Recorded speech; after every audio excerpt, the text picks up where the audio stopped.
visite au professeur Wiseman, il était sûr de ne pas s'ennuyer parce qu'elle ne faisait jamais la même chose. Cette fois, elle préparait le lancement d'une navette dans l'espace. Et c'était l'homme au chapeau jaune qui allait être aux commandes. Alors, comment vous sentez-vous à quelques heures du départ pour l'espace? En pleine forme. Non.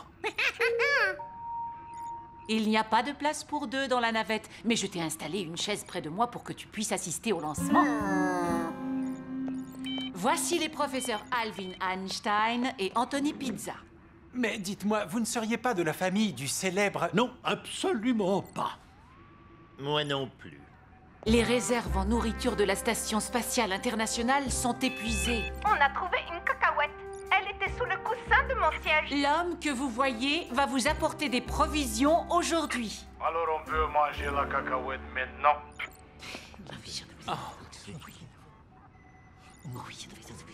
Oui, vous pouvez la manger maintenant. Et voici la navette entièrement conçue par le professeur Wiseman. Votre mission consiste à larguer le chargement de nourriture au bon moment. Une fois largué, il s'arrimera automatiquement à la station spatiale. Pouvons-nous compter sur vous? Tout à fait.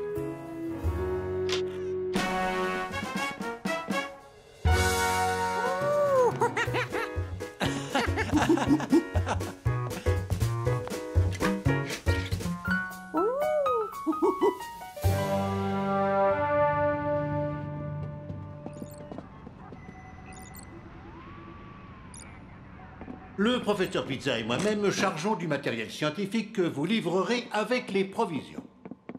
Du matériel scientifique? À quoi ça pouvait ressembler? Georges, fais attention. Ça doit être fragile et ça doit coûter cher. Un raton laveur? Oui, nous envoyons différents animaux pour étudier leur adaptation à la vie dans l'espace. Ils avaient embarqué un serpent, des fourmis et... Mais qu'est-ce qu'il y avait là-dedans?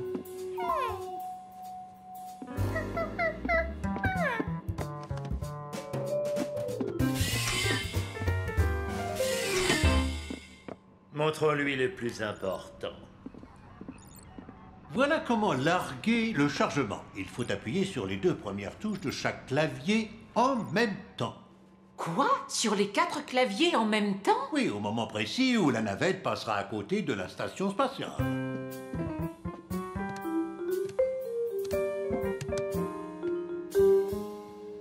Je ne voudrais pas vous vexer, mais avec 2 mains, ça va être difficile. Ah, il n'y a que le professeur Pizza pour avoir des idées pareilles. Attendez, le raton laveur, c'était mon idée, mais les 4 claviers, c'était la Ah vôtre. oui, et puis quoi encore? Parfaitement, il suffit de vérifier Je me souviens d'ailleurs. très bien du jour où vous m'avez parlé de 4 claviers.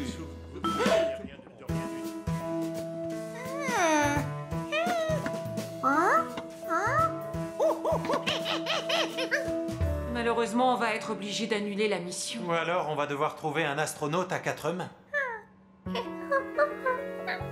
Hé, le voilà. Mais qu'est-ce qu'il pouvait bien y avoir dans cette boîte?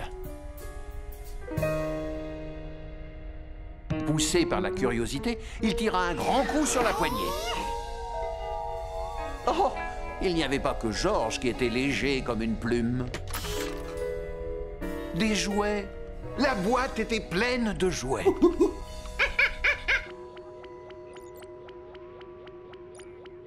Pauvre Georges. Le voilà tout seul et coupé du monde. J'espère qu'il n'a pas trop peur.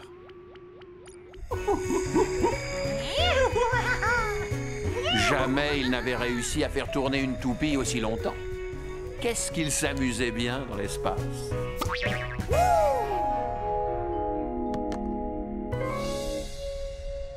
Mais il s'amuserait encore plus s'il n'était pas tout seul. Ah, la liaison va bientôt être rétablie. Que s'est-il passé? Où est Georges? Georges, remets tout à sa place, s'il te plaît. Il faut qu'il fasse vite parce qu'il va bientôt arriver près de la station spatiale. Heureusement qu'il n'a pas libéré les fourmis.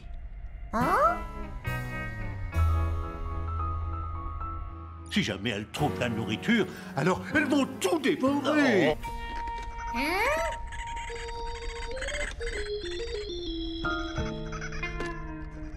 Il ne reste plus que 25 secondes avant le largage du chargement.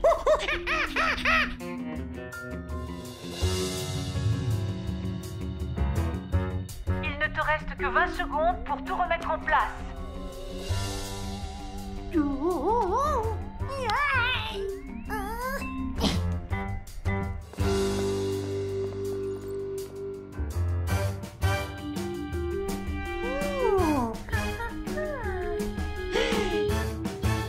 Mais Georges n'était pas prêt.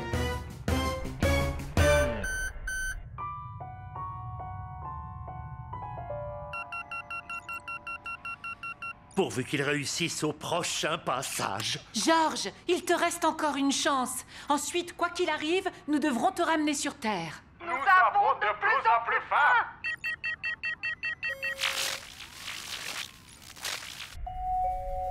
C'est difficile à croire, mais ranger sa chambre est un bon entraînement pour ce genre de mission spatiale.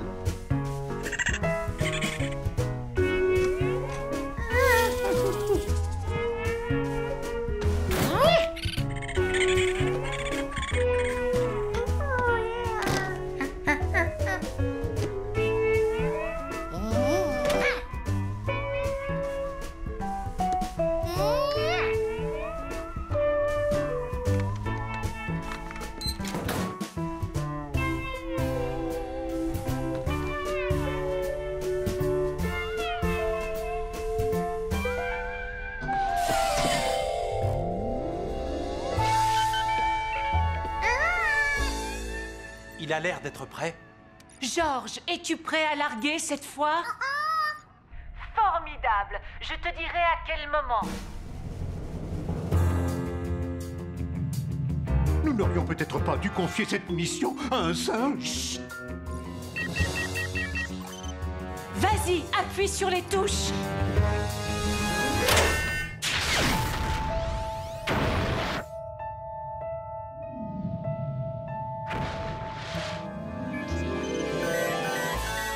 Réussi.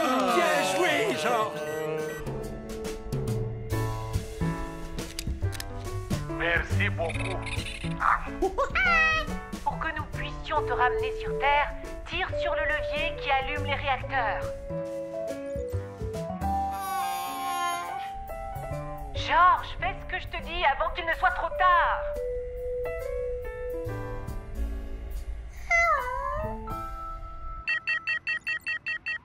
Qu'est-ce qui arrivera s'il ne tire pas le levier à temps? Il se posera n'importe où, au sommet d'une montagne, au pôle Nord. Georges, tire sur le levier!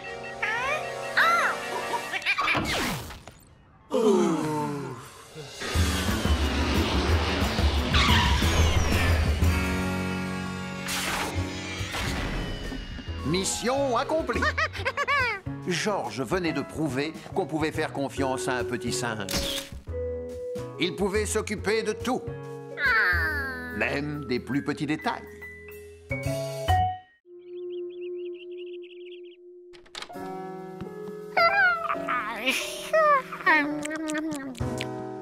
Quand on se lève à moitié endormi, les choses familières nous semblent étranges. Tu vas te chercher un verre d'eau?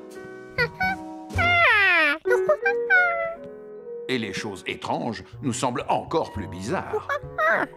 Je suis en train de tester mes bottes de cosmonaute. C'est demain le grand jour. Je dois faire mon premier voyage dans l'espace. Et si tout va bien. Georges, tu as le droit de regarder, mais pas de toucher.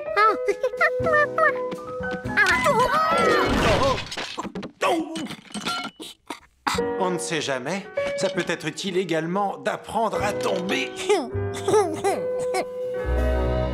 Bonjour, je vous attendais.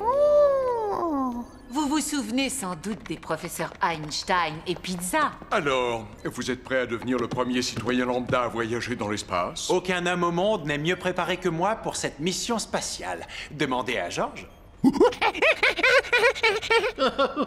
Oh, vous connaissez votre mission, réparer le télescope spatial mis au point par Monsieur Pizza et moi-même. Avec un télescope ordinaire, on peut observer des objets éloignés. Mais comme notre appareil est beaucoup plus gros, on peut observer des objets encore plus éloignés. Et puisqu'il est dans l'espace, on n'est pas gêné par l'atmosphère terrestre qui fait écran de fumée. Et nous envoyer des images incroyables de planètes lointaines, de nébuleuses, ainsi que de comètes. Mais depuis que ces commandes sont bloquées, il n'est braqué que sur la Terre. Oui, et plus particulièrement sur la cuisine de l'appartement du professeur Pizza. Depuis un mois, on ne reçoit que des images de Anthony en train de cuisiner ou de son chien en train de lécher un gâteau. Un gâteau que j'ai mangé avant d'avoir vu ces images.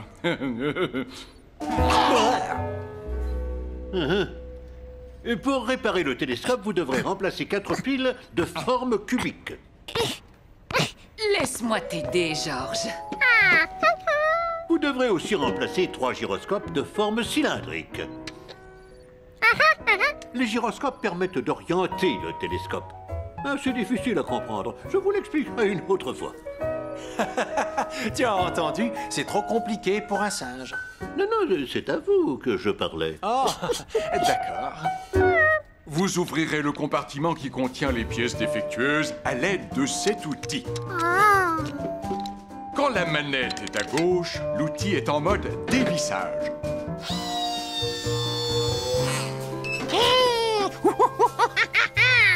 Pour visser l'écrou, on pousse la manette vers la droite et ça tourne dans l'autre sens. Ah, tu as compris? À gauche, on dévisse, à droite, on visse. Même dans l'espace. Puisque vous savez tout, vous allez pouvoir décoller.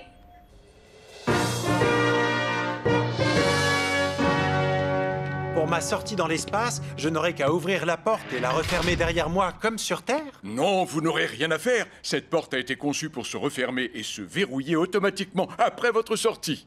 Attendez, et comment je vais pouvoir rentrer? Vous avez oublié la poignée? Je sais, il y a un bouton caché quelque part. Non. Ne me dites pas que vous n'avez rien prévu pour le faire rentrer dans la navette après son intervention. Le verrouillage automatique de la porte était une idée de Pizza. Non, la fermeture automatique était une idée de moi. C'est toi qui as suggéré de verrouiller la porte. Oh, il n'y a plus qu'à annuler la mission. Désolé. Non, s'il vous plaît, je ne sais pas, moi, quelqu'un pourrait m'accompagner et ouvrir la porte de l'intérieur. Il n'y a pas de place pour un deuxième homme.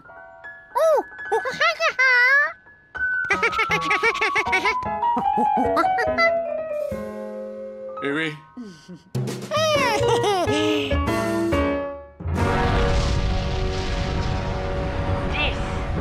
9, 8, 7, 6, 5, 4, 3, 2, 1, mise à feu.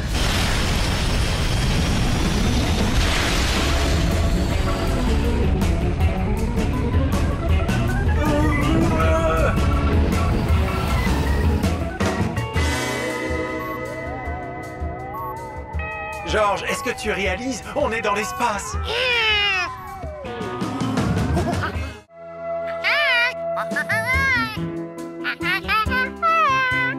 Oui, je sais. Mon travail consiste à appuyer sur ce bouton pour que tu puisses rentrer.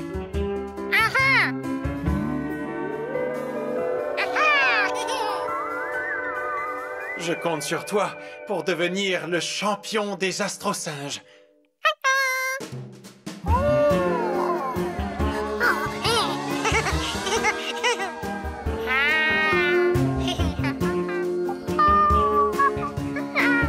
Georges n'était pas prêt d'oublier sa promenade dans l'espace.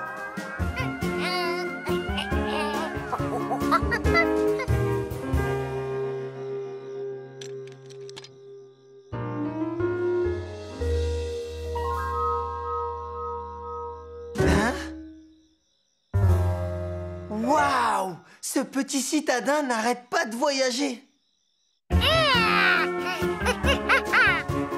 Georges savait par quoi il devait commencer.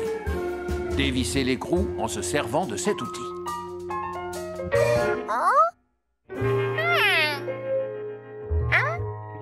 ça ne marchait pas. Pourtant, il connaissait le mode d'emploi. À gauche, on dévisse. À droite, on visse.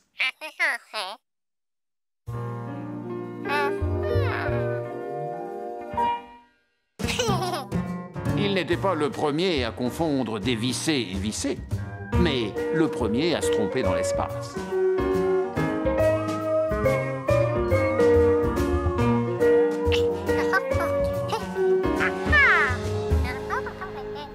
Au fait, est-ce que je vous ai signalé que dans 2 minutes, il sera à court d'oxygène? Et c'est maintenant que vous le dites? Georges, tu dois accomplir ta mission sans tarder.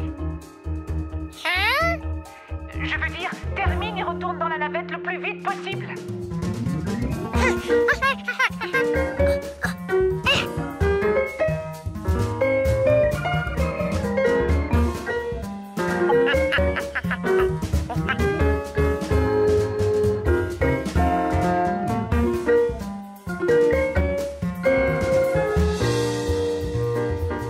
C'était très facile de changer les pièces défectueuses.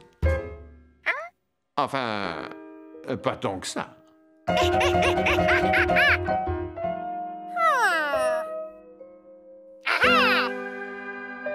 Peut-être fallait-il placer les nouvelles pièces à l'endroit exact où se trouvaient les anciennes.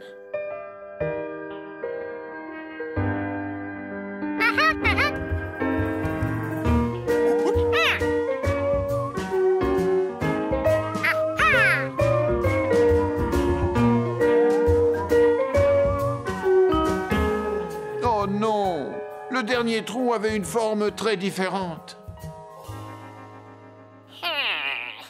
Georges, retourne tout de suite dans la navette. Georges! Je vais aller le chercher. Sans câble de sécurité? Certainement pas. Qu'est-ce que je peux faire?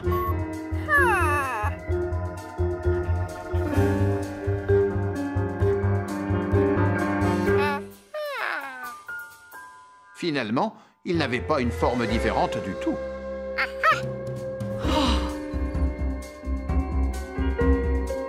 Il ne lui restait plus qu'à revisser l'écrou. Genre, dans 5 secondes, tu n'auras plus d'oxygène. Tant pis, je sors le chercher. Non! Vous allez dériver dans l'espace!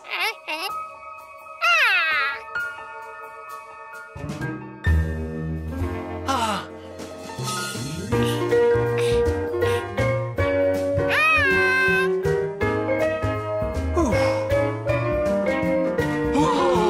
Il a réussi, il est sain et sauf. Super! Voyons maintenant si nous pouvons à nouveau téléguider le télescope. Mission réussie! Vous pouvez revenir sur Terre. Oh, ce n'était pas dans 2 minutes, c'était dans 1 heure et 2 minutes. Oh, autant pour moi.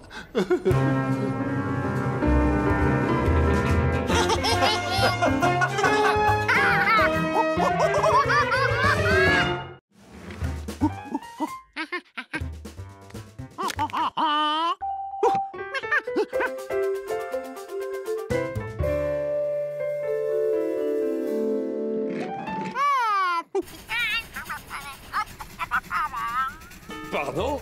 Est-ce que vous pouvez répéter? Qu'est-ce qu'il a dit? Numéro 7, numéro 8, vous avez compris? Mais pas du tout. Mais je lui fais confiance.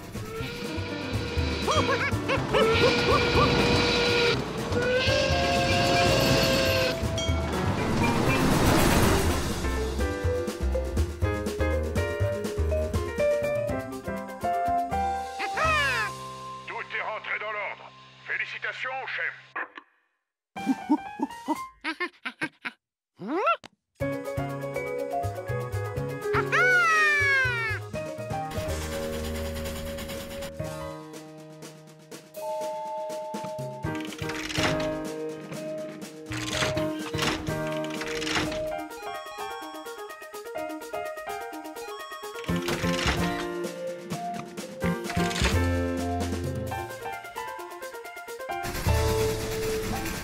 Chef, est-ce que vous me recevez?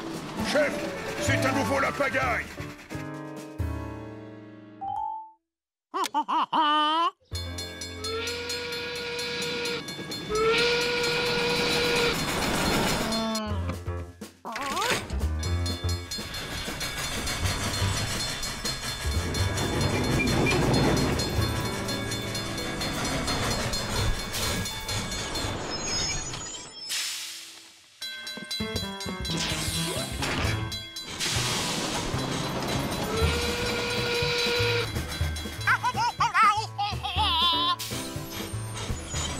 Chef, vous m'avez bien demandé de faire machine arrière?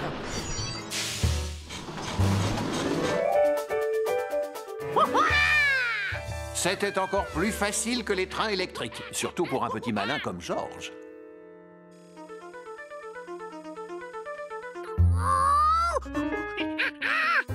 Il ne restait plus qu'à placer le train numéro 5 en tête.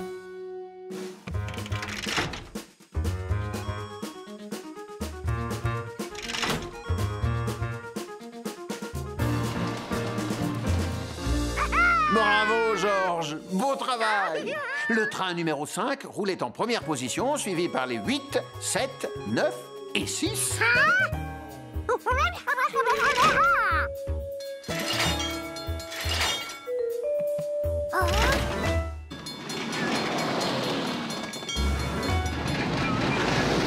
Maintenant, c'était le 6, le premier, suivi du 7, du 9, du 8 et du 5. Puis le 7, le 5, le 6, le 8 et le 9.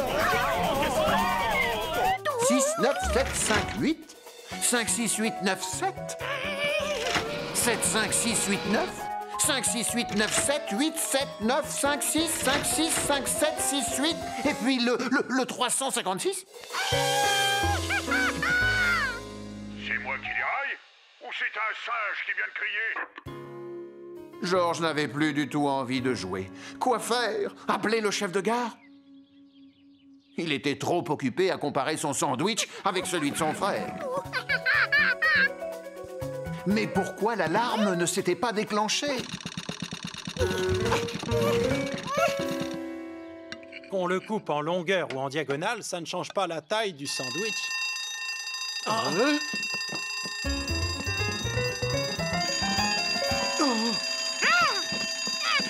Merci de m'avoir remplacé, mais maintenant je dois reprendre les commandes.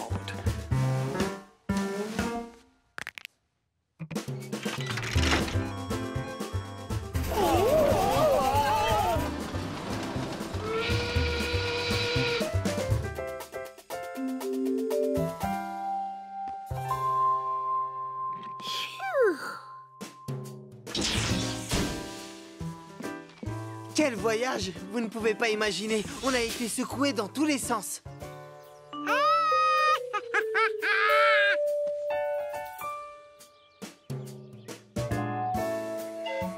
George voulait toujours devenir chef de gare, mais seulement chez lui, où il pouvait manger un sandwich entier sans avoir à le partager. Le couper en deux, ça n'apportait que des ennuis.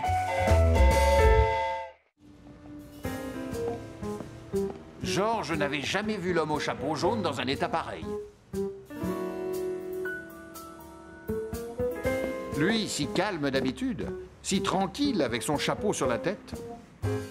Oh, ça y est, je le vois. Bonjour. Bonjour, entrez. Il est prêt comme promis.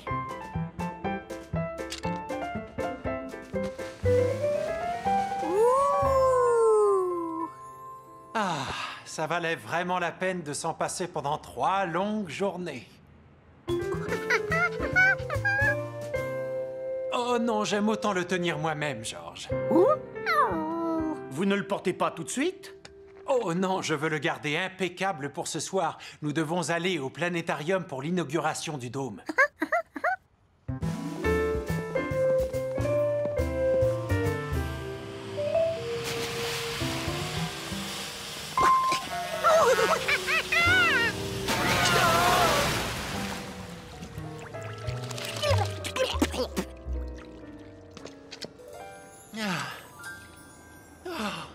Merci. Rentrons vite à la maison avant qu'il n'arrive quoi que ce soit à mon chapeau. Allez.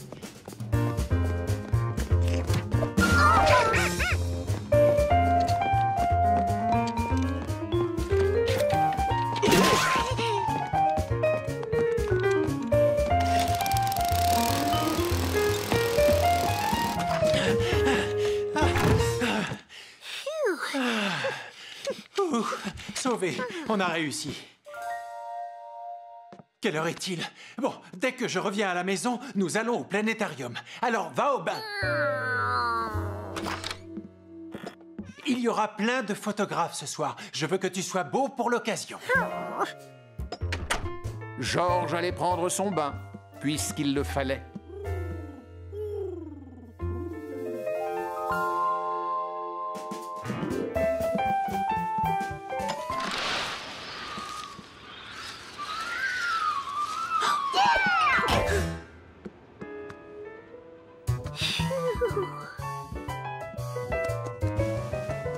C'était vraiment un très beau chapeau. Qui aurait pu résister à l'envie de l'essayer? George voulait montrer à Boussole combien il était élégant habillé de cette manière.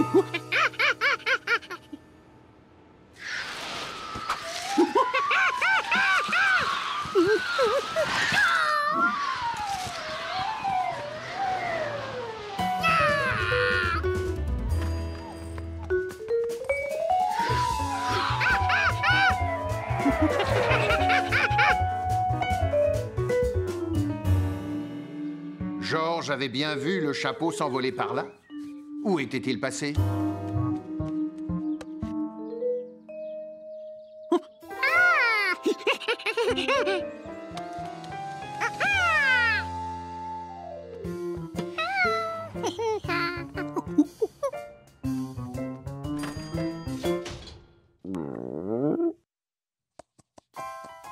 Le chapeau était à nouveau en place, et toujours aussi impeccable. Enfin, presque. George retira la brindille avec la précision d'un chirurgien.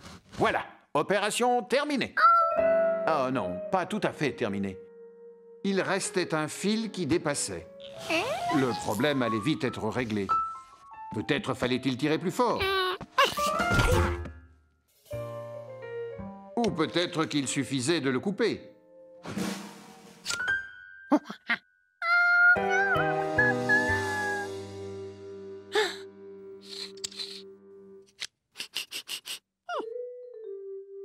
Mais George avait oublié que la dernière fois qu'il s'était servi des ciseaux, c'était pour couper son sandwich fraise-banane. Et maintenant, il fallait s'occuper de cette tâche. Une fois nettoyée, on ne la verrait plus.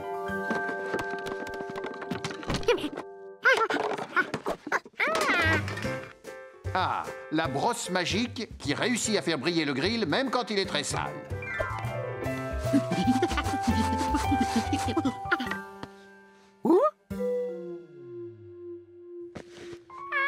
Mais n'avait-il pas frotté un peu trop fort?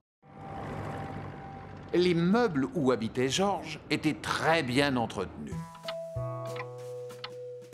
Gaspard, le chien du concierge, en était fier.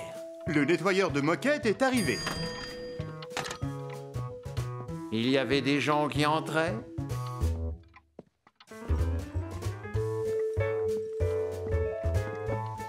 D'autres qui sortaient.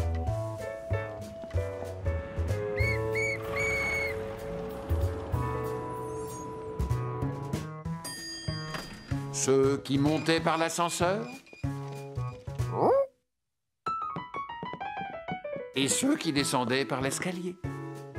C'était comme une belle mécanique que personne ne pouvait dérégler. Enfin, presque personne. On ne peut pas remonter dans notre appartement avant que la moquette ne soit sèche. Alors reste assis dans le hall pendant que je sors faire les courses, d'accord? Et sois sage. Oh, et si tu as faim, mange cette pomme. Je n'en ai pas pour longtemps. Taxi, taxi!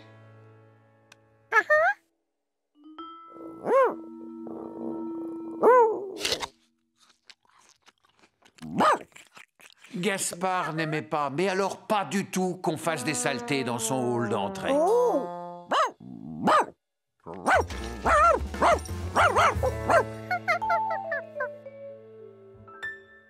George avait compris qu'il devait aller manger ailleurs s'il ne voulait pas avoir d'ennui. Que pouvait-il y avoir derrière cette porte?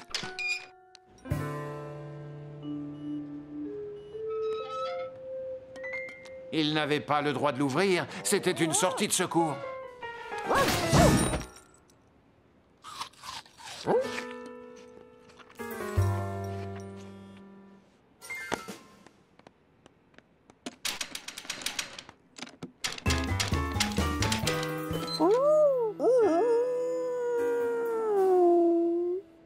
Et maintenant, comment allait-il pouvoir rentrer?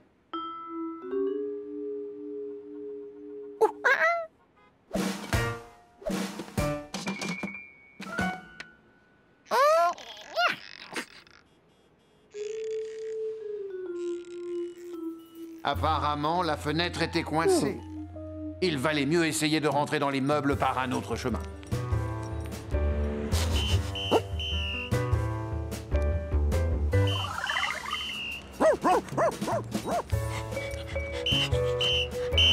Avancez, avancez, plus vite que ça. Enfin, Gaspard était sûr d'une chose. Pour retourner chez lui, il devait aller à droite. Non, à gauche.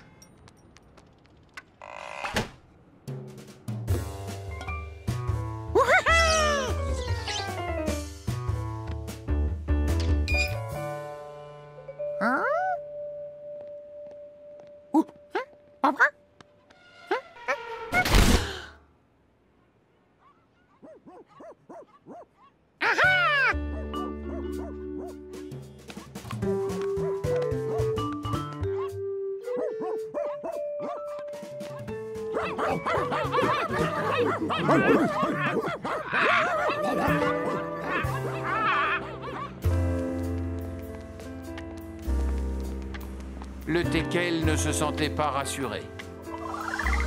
Dans quel état allait-il retrouver le hall si jamais le singe était rentré avant lui? Oh là là, c'était encore pire que ce qu'il avait imaginé.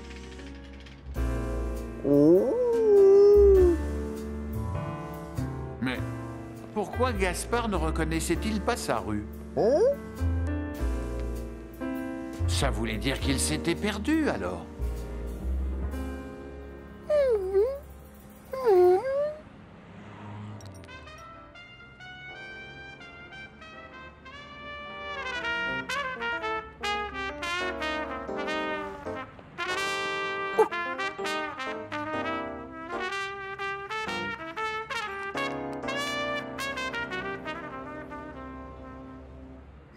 Merci, c'est très gentil de votre part. Allez vite, on rentre à la maison.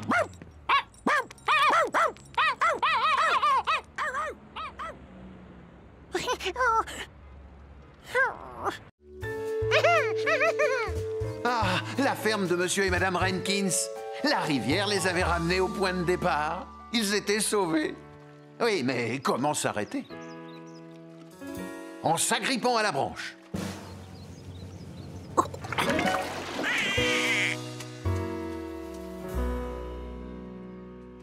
Plus que quelques centaines de mètres à parcourir, et il serait enfin complètement perdu. Ce n'était pas le bon silo à grains.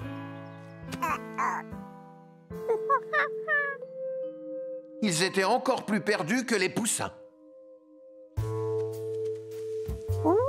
Ils avaient beau regarder autour d'eux, ils ne reconnaissaient rien.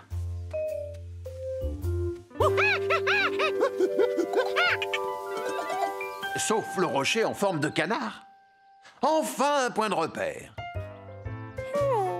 Georges dessina une carte pour essayer de s'y retrouver.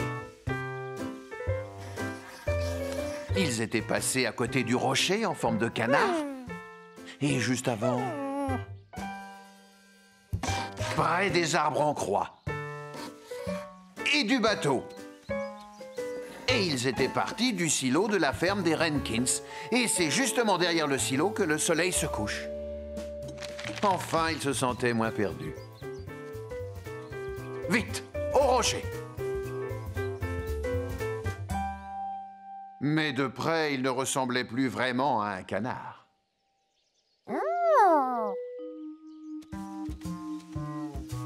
Peut-être qu'en le regardant sous un autre angle. Oui, c'était bien le rocher près duquel ils étaient passés.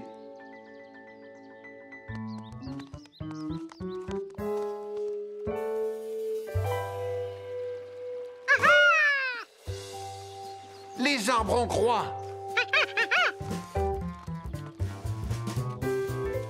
Ils avaient trouvé le point de repère suivant.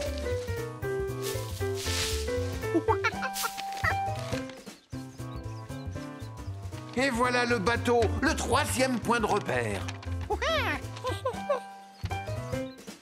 En remontant le cours de la rivière, ils arriveraient au silo, derrière lequel le soleil se couche. Mais s'il fallait remonter toute la rivière pour revenir au point de départ, il mettrait un temps fou. Pourquoi ne prendrait-il pas un raccourci en marchant en direction du soleil?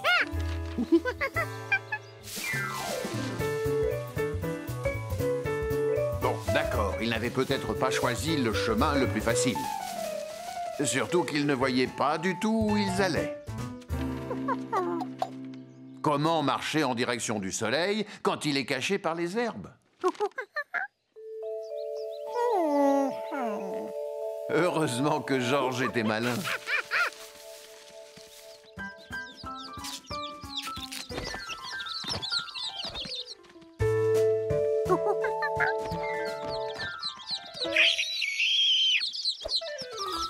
Les poussins décidèrent de suivre le singe, surtout qu'il semblait savoir où il allait.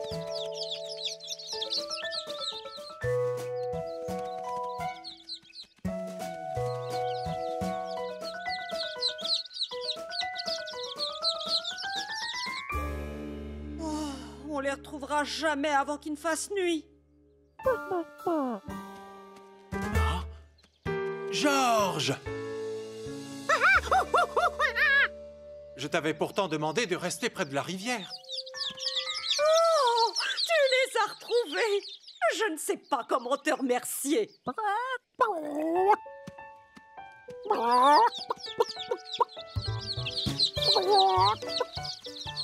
Comment as-tu fait?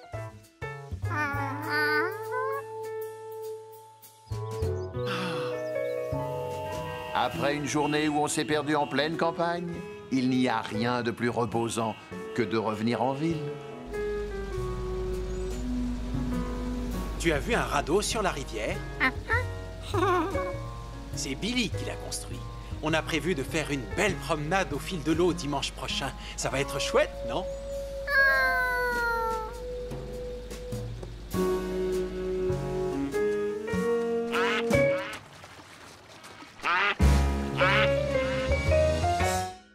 Quelle chaleur! L'été promettait d'être étouffant, surtout en ville. On se sentait complètement ramollo. Mais à quelques kilomètres de là, à la campagne, George était bien au frais. Et pour lui, tout baignait.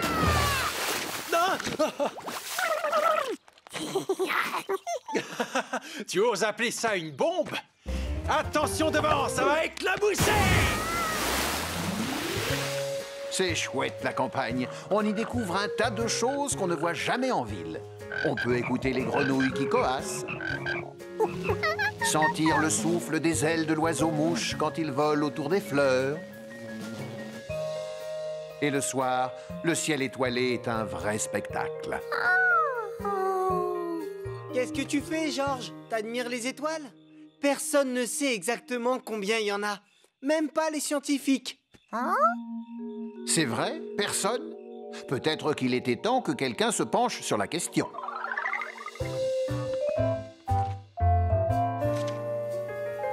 Je parie que les scientifiques seraient drôlement contents de connaître le nombre d'étoiles qui existent dans le ciel, se dit George. Je vais les compter. Règle numéro 1 pour compteur d'étoiles. Suivre ses comptes. George marque un trait sur son bloc pour chaque étoile identifiée.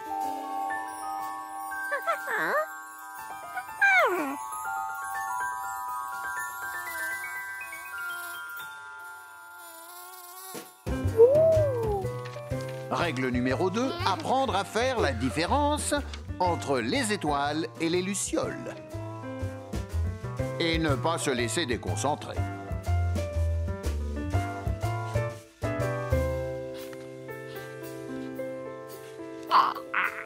Règle numéro 3, Les 2 premières règles ne marchent plus si on ne garde pas les yeux grands ouverts.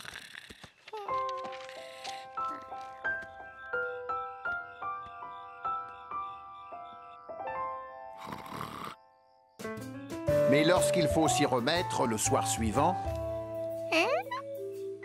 on ne sait plus quelles étoiles ont été comptées la veille. Résultat, tous les petits bâtons comptent pour du beurre. Et il faut tout recommencer.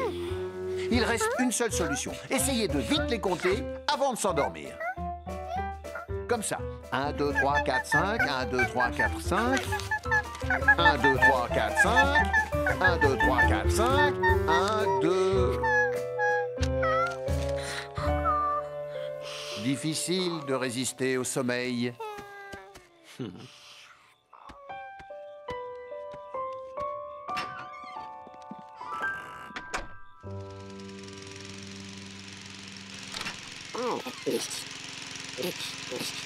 Bonjour les amis. Bonjour Billy. George s'est couché tard pour compter les étoiles. Dommage que tu ne puisses pas les compter dans la journée. Elles sont pourtant toujours là. Mais on ne les voit pas à cause du soleil. Il y a trop de lumière. Bizarre, cette histoire de soleil qui éclairait trop. Où allaient les étoiles quand il faisait jour? Peut-être qu'elles dormaient? Ou peut-être que le soleil les soufflait comme des bougies? À moins que ce soit quelqu'un qui se chargeait de les éteindre grâce à un petit cordon accroché à la lune. Mystère et boule de gomme. En tout cas, impossible de les compter en plein jour. Il fallait attendre la nuit. Il devait bien y avoir un moyen pour compter les étoiles sans s'endormir. En se creusant la tête, George devait le trouver.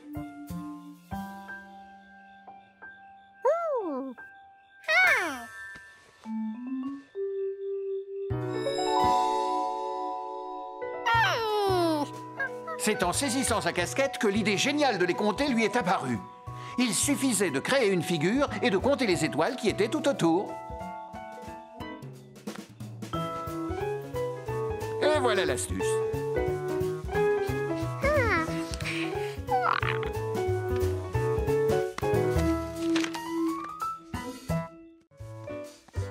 Attendez, vous n'êtes pas le docteur Gezoud, mais est-ce que vous êtes seulement médecin? Oh,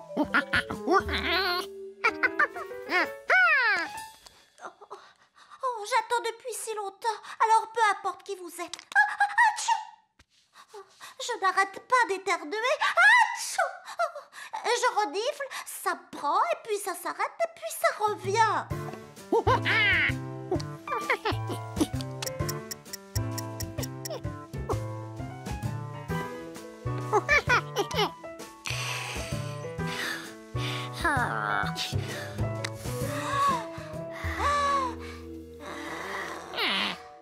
Il entendait mal à cause du gilet. Il n'y avait qu'une solution.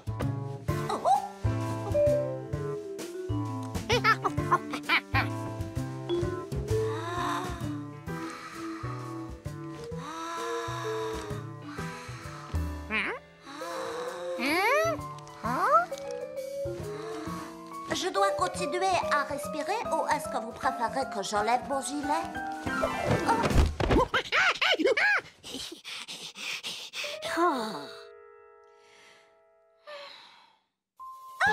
Je suis guérie. Vous êtes un petit singe génial. Merci, docteur, merci. Atchou! Oh, mais je ne suis pas guérie du tout. Atchou! Oh, j'ai compris, je suis allergique à ce gilet. Vous êtes le meilleur docteur que j'ai jamais rencontré. Je vais parler de vous autour de moi.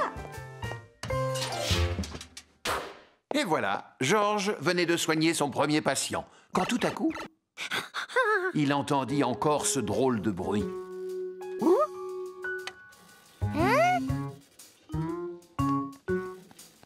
Docteur, est-ce que c'est vous? Un médecin n'abandonne jamais un malade.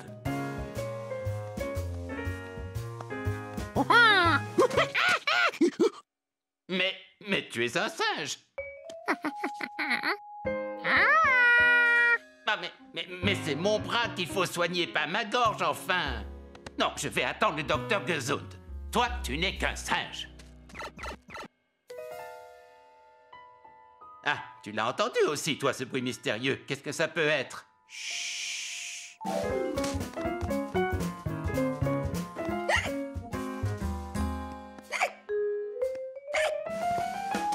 Ça fait 2 semaines que j'ai le... Ok. Oui, 2 semaines. Et ça ne s'arrête pas. Vous ne voulez pas essayer de me soigner? Mais quel genre de docteur est-ce que vous êtes?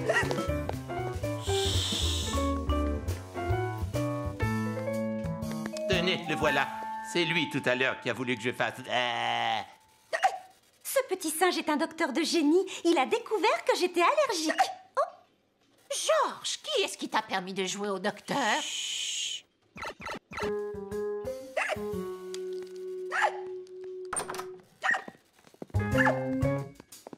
Mais qu'est-ce que c'est que ce déguisement? Georges, que fais-tu avec cette blouse? J'espère que tu ne t'es pas fait passer pour un vrai médecin. Oh. Qu'est-ce que c'est que ça? Vous devriez le savoir. J'imagine que c'est le bruit que fait un de vos appareils. Chut.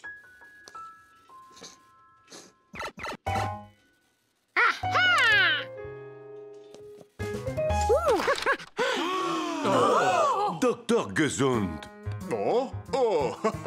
Bonjour. Je suis venu ici pendant ma pause pour faire une petite partie, mais je n'ai pas vraiment vu le temps passer.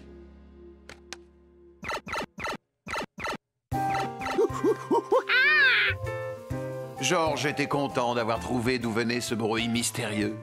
Oh, bah ça alors, mon hockey s'est arrêté. Georges semblait tellement attaché au stéthoscope et à la blouse blanche que le docteur Baker lui en avait fait cadeau.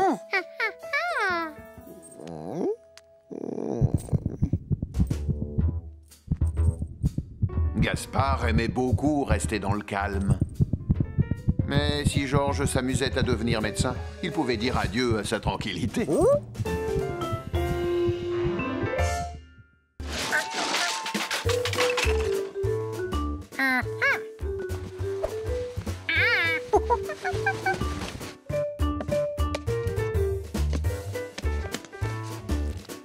Bien. Oups.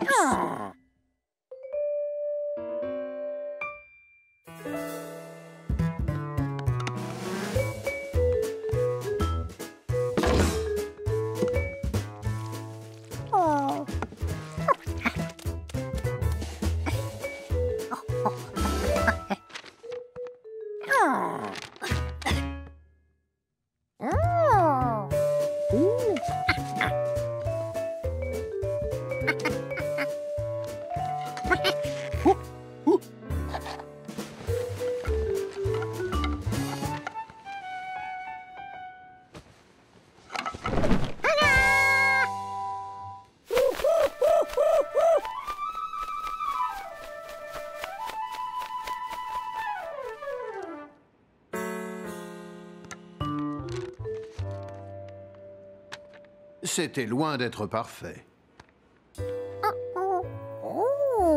Pour l'instant.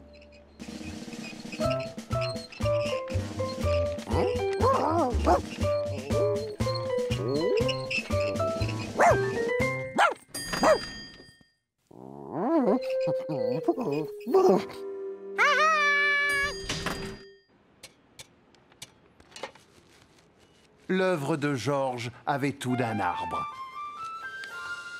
Et le pigeon voyageur était ravi sur son nouveau perchoir. Oh, regardez-moi ça, mais ce n'est pas possible. Oula, que s'est-il passé ici? J'avais laissé Gaspard seul, et lorsque je suis revenu, il y avait de la terre partout. Ah, si seulement je savais parler teckel. Et moi, pigeon, ça m'arrangerait. Il y a un pigeon voyageur qui s'est installé sur mon balcon. Il ne serait pas bleu avec une bague jaune, par hasard? Tout à fait. Vous l'avez vu, vous aussi? C'est Boussole! Je croyais ne plus jamais le revoir. Je me suis dit qu'il serait plus heureux s'il avait un petit arbre sur lequel... Oh! Oh non! Quelle pagaille! Une chatte n'y retrouverait pas ses petits. Si l'un de nous parlait teckel, on saurait ce qui s'est passé. Georges, où es-tu?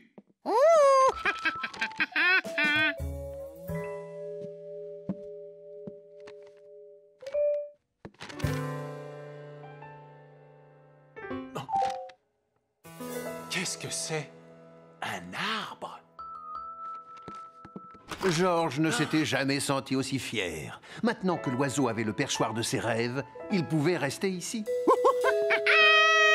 Boussole! Je suis content de te revoir. Oui, à vrai dire, c'est un pigeon pas très voyageur. Son sens de l'orientation est très approximatif. Georges, le concierge est l'ami de ce pigeon. Il va le ramener chez lui. Dans sa vraie maison.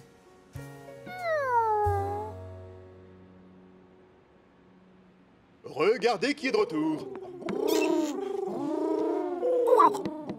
Tu vois, c'est ici qu'il habite.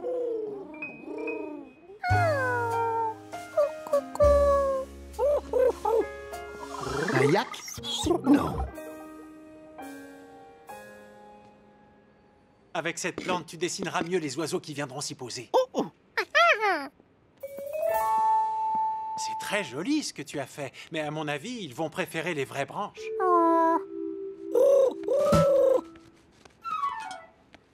Boussole, regarde ce que je t'ai acheté. Fais comme chez toi.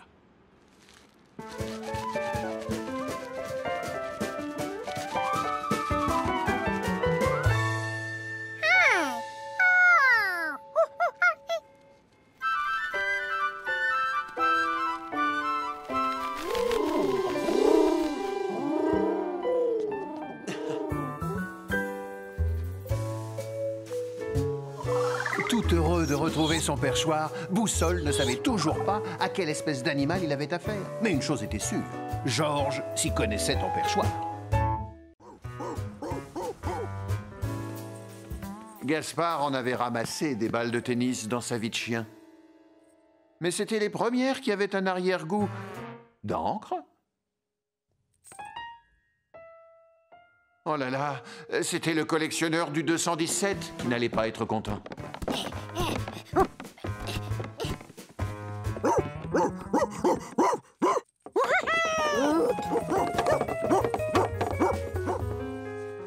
Comment expliquer à un singe que tous ses paquets n'étaient pas à lui? Gaspard ne le savait pas. Mais il savait renvoyer la balle, ou plutôt le palais.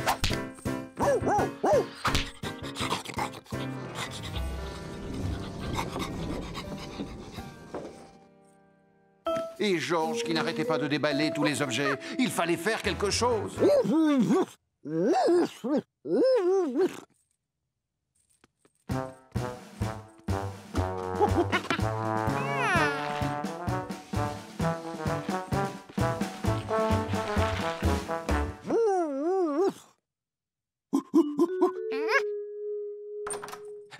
Attends une minute, s'il te plaît. Il y a un singe et un teckel à ma porte.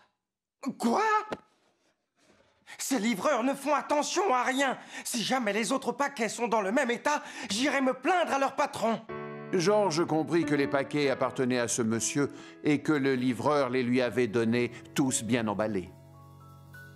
Je vais descendre examiner les paquets dès que j'aurai fini de téléphoner.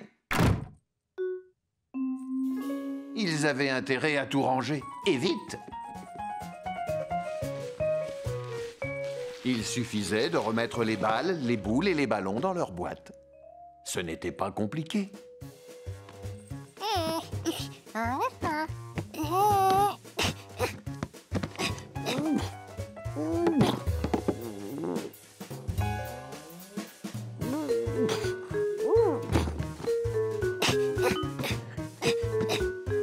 Oui, mais certaines balles ne rentraient plus dans leur boîte. Alors que d'autres pouvaient se ranger dans plusieurs.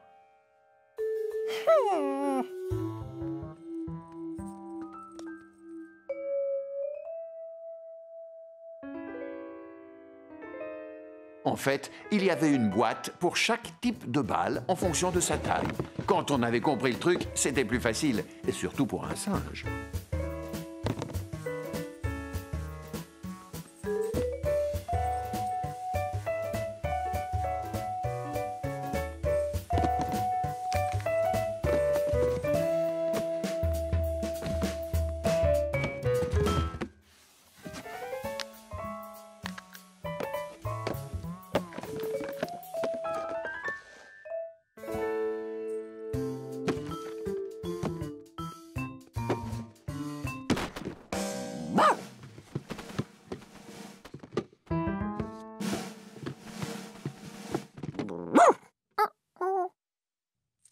Gaspard montra à Georges comment ranger les boîtes.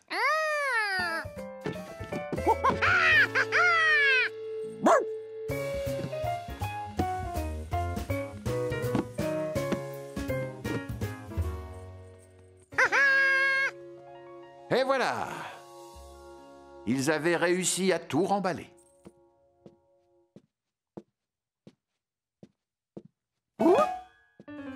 Ou presque.